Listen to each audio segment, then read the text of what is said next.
All right, you're watching Live Now. I'm Austin Westfall. A live look at the White House on this Saturday afternoon, just past 4:30 in the nation's capital. Federal workers are expected to begin receiving, quote, super checks covering the pay period between October 1st and November 1st, starting today.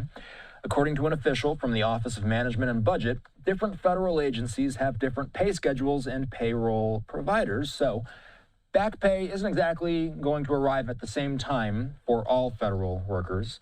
Let's bring in congressional correspondent Claudia Grisales. She's with National Public Radio. She's been covering this story closely. We've been talking for so many weeks about the idea of federal workers not being paid and then eventually getting the back pay once the federal government gets back up and running. So I suppose, what would be the lead of this story this weekend? Are we, to our understanding, beginning to see workers today getting the back pay that they've been waiting for? Well, yes, in terms of that back pay, the understanding from the Office of Management and Budget is they were going to try to move those checks as quickly as possible within days after the shutdown ended Wednesday night. From our understanding, all federal workers should have their back pay by November 19th. So this is kind of a race to that date to make sure those workers collect those checks by then. You know, one interesting facet of this, too, I believe, is the leadership within Capitol Hill. The government shutdown was the longest in history. It ended up putting a lot of political pressure on the powers that be. Who are you watching for in the coming weeks, whether it be Minority Leader Schumer, Speaker Johnson? What powerful voices are you watching and listening for in the immediate term?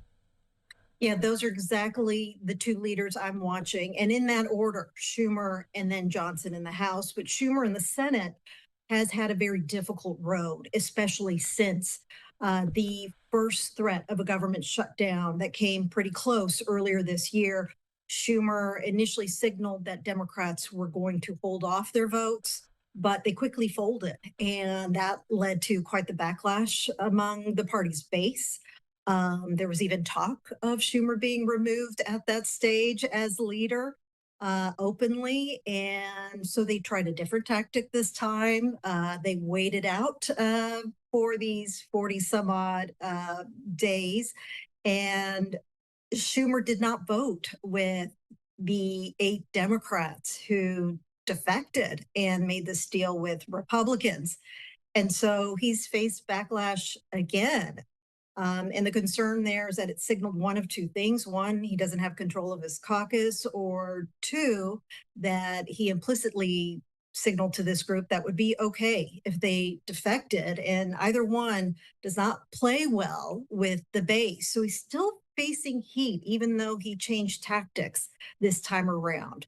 It'll be interesting to see how well he does in terms of continuing to try and address this damage control from these shutdown threats. As a leader, and as we know, Democrats are going through a reckoning in terms of their leadership, in terms of the age of the leaders they have, and wanting to move in new, fresh names into the party, especially in those leadership roles. So that remains to be seen. As far as Speaker Johnson, we heard a lot of complaints from House Republicans who are really upset to be away this long and accused of being on, quote, vacation for about 50 days. And so that's something that Johnson is going to have to reconcile with his conference in the coming days and weeks. And he's got some challenges coming up pretty quick, such as the vote to release the Epstein files. As we know, this was pushed by a discharge petition. These are rare to succeed. It's a workaround to House committees, to leadership. And Johnson has been pushing back on this. And so just that vote getting on the floor this week, which he conceded he was going to allow happen, is a reminder of a battle he's lost recently. And so he's got a lot of goodwill he needs to build back up with his conference as leader. So this petition is basically pushing for the federal government to release more files relating to Epstein. Let's say this thing does pass the House, and let's say that they do, in fact, end up moving this thing forward. In order for any files to be released, would it also have to pass the Senate and then be signed by President Trump? Is that our understanding? Yeah, and that's probably where right now we expect the bill to die is in the Senate. We don't expect right now enough support in the Republican-led Senate to push this bill to President Trump's desk. And even if it got there, we expect Trump would veto it if it even got that far. So this is going to turn out to be largely a messaging vote in terms of putting members on record in terms of whether they think the files should be released by the government or not. And of course, this is tied to a long running fight for the party trying to address demands from their own base. So Adelita Grijalva has now been sworn in. She was if I have it correctly, she was the one last affirmative vote that was needed to move that measure forward. If this bill is likely to die in the Senate, why is such a big deal being made about the situation in the House? Well, unfortunately, Republicans really helped it be a big deal. It really backfired on them in terms of fighting back this effort. And by dragging it out, especially Grijalva's, taking her oath of office, the speaker generally has taken oaths of office very quickly. But in Grijalva's case, he held off during that time. And many said it was because of this Epstein vote. And the House left September 19th as they were debating a fight whether to take up an Epstein vote. So it was another reminder of how many times Johnson has tried to thwart this from the House floor. And it's just really grown the attention in and of itself.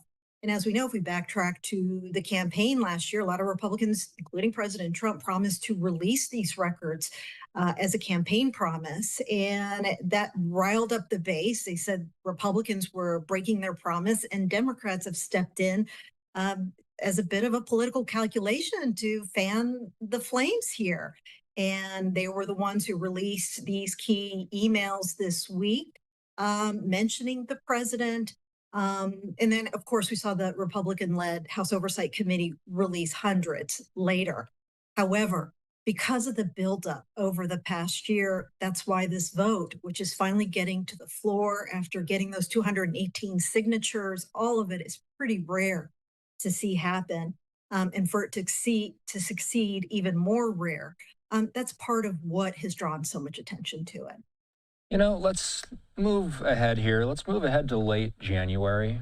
We just got done, as I mentioned, with the longest shutdown in history. This funding bill that they passed funds the government through late January.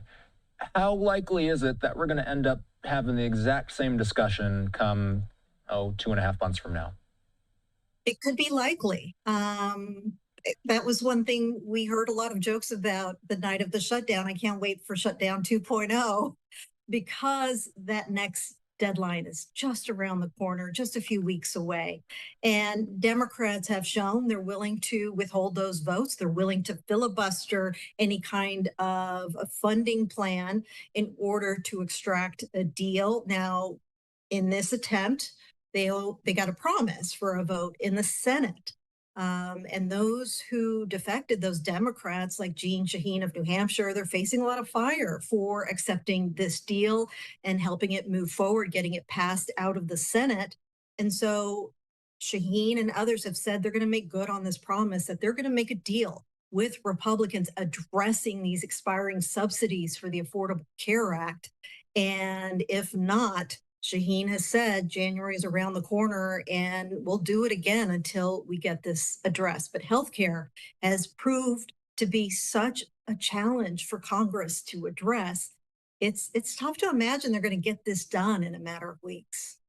I don't mean to ping pong back and forth between topic and topic, but the Epstein files saga continues to really make its way to the top of the headlines. It seems that Marjorie Taylor Greene and President Trump, they've been feuding on social media in the past 24 hours. Aside from MTG, does it seem like there are any other Republicans that have this same angst toward the Trump administration that she does, or is she sort of a lone wolf in this regards? There is quite a few. There have been a few even before this feud broke out, but you hear about it behind closed doors.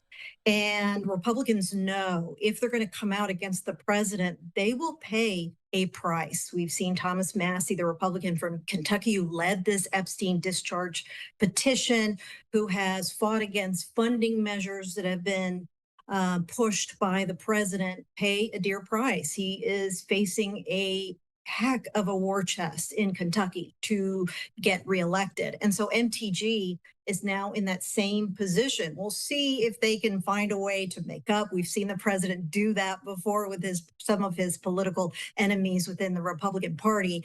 So it's really amazing to see this relationship deteriorate because they were so closely tied. And she was just such a big champion of the president, as she said in some of her responses.